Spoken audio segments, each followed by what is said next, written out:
जहां तक मनरेगा का सवाल है, ये तो मैं समझता हूं कि ये महात्मा गांधी जी का नाम ही मिटाना चाहते हैं। बात तो करते हैं महात्मा गांधी जी,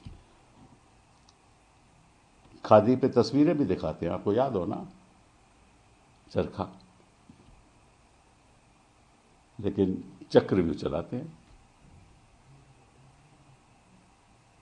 और ऐसा चक्रव्यूह चलाते हैं, मतलब मैं पूछना चाहता हूं, महात्मा गांधी मनरेगा ऐसी एक स्कीम थी जो गरीब लोगों के लिए थी। आपको याद होगा कि कोविड के वक्त इतनी काम आई है इसकी, ना स्कीम होती तो बड़ी प्रॉब्लम हो जाती।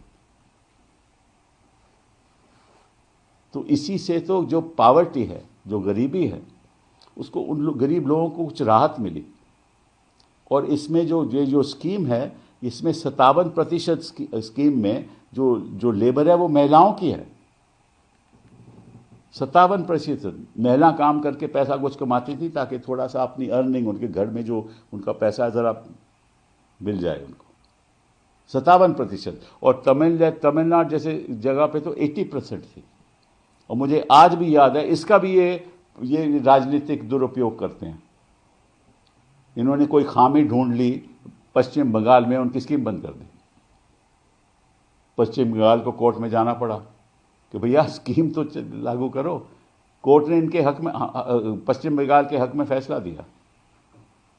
अभी तक लागू हुई है नहीं, मुझे नहीं जानता। लेकिन ये तो है कि एक तरफ तो ये महात्मा गांधी की स्कीम को खत्म करना चाहते हैं, और ये भी अब सीजनल हो गया, डिस्क्रेशनरी हो गया, ये राइट्स बेस्ड स्कीम नहीं रही अब। और सबसे जो दुख की बात यह है कि इस स्कीम के अंतर्गत केंद्र सरकार की जो कंट्रीब्यूशन है वो 90% थी, मटेरियल के ऊपर और लेबर के ऊपर 90%। और जो राज्य सरकार थी उसकी कंट्रीब्यूशन 10% थी।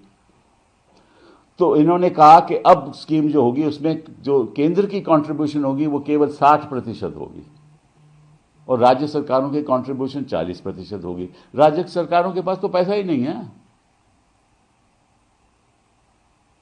तो स्कीम कहां से लागू करोगे?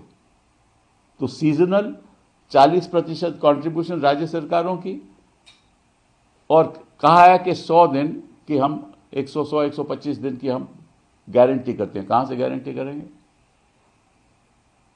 और पंचायत तय करेगी। मतलब कि जो मतलब इस देश में गरीब के लिए तो कोई कुशन है नहीं ना।